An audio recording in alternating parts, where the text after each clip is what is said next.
पांची तमे जुओ संत मिलन को जाइए तजी मान अभिमान जू जू डग आगे भरो कोटि यज्ञ समान सियावर रामचंद्र की। परंतु આપણું અંતર છે એ બહુ ઉજળું હોવું જોઈએ. સંત પાપ તાપ અને સંતાપ હરી શકે તેનું નામ સંત. કામ ક્રોધ વિષય વિકારને મિટાવી પોતાના જીવો બનાવી અને પારસથી પારસ બનાવે ત્યાંનું નામ સંત. જેના દર્શનથી દુઃખ જાય ત્યાંનું નામ, જેના દર્શનથી નાભી અને નેણ હસે ત્યાંનું નામ સંત. આદિ વ્યાધિ અને ઉપાધિ ત્રણ જેના દર્શન થવાથી દૂર રહે ત્યાંનું નામ સંત.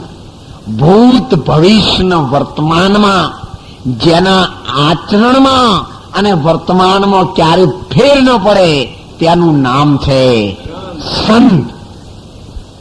જગતની તમામે તમામ અગ્નિઓ નો સમાવેશ થઈ શકે તેવું સાગર કરતા પણ વિશાળ સ્વરૂપ છે સંત.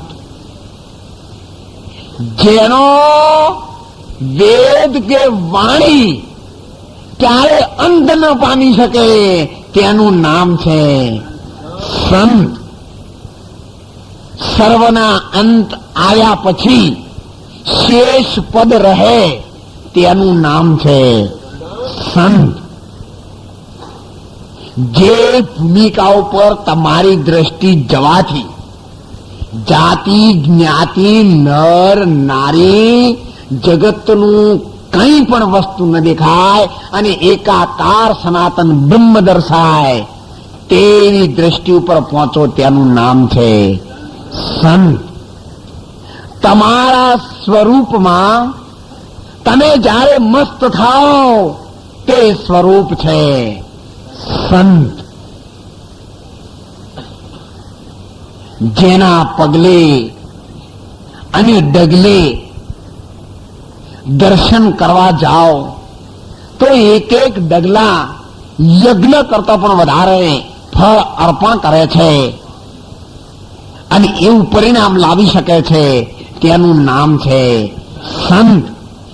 ઝેરને મીરાબાઈની માફક અમૃત કરી અને અપમાનના ઘૂંટડા પીનાર છે સંત.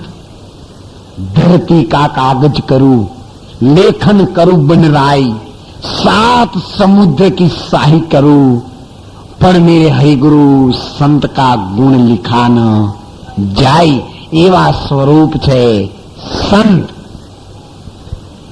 અને સંત છે દેખાય છે તેનો અંત છે છતાં જેને આ માયા ક્યારેય સ્વરૂપને પામી શકી નથી એનું નામ છે સંત. અને એટલા જ માટે ભમરી જ્યારે ઈયળને ડંખ મારે છે ત્યારે ભમરી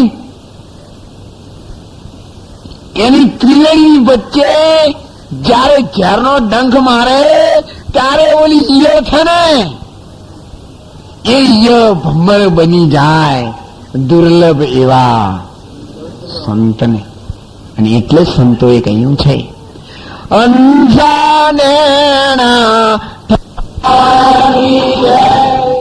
અહીંયા સુંદર મજાનો એક સત્સંગ આવી ગયો છે.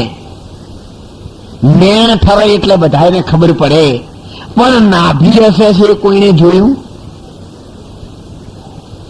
તમે નાભી કોને કહો છો? કોઈ નાભી પેટની ડૂંટી ન સમજતું છે તો એને હસતા તમે જોઈ? સંતને સામે જુઓ એટલે નાભી હશે તો કોઈ દી તમે તમારા કપડા ઊંચા કરીને આમ જોયું કે મારું થોડી ઘણી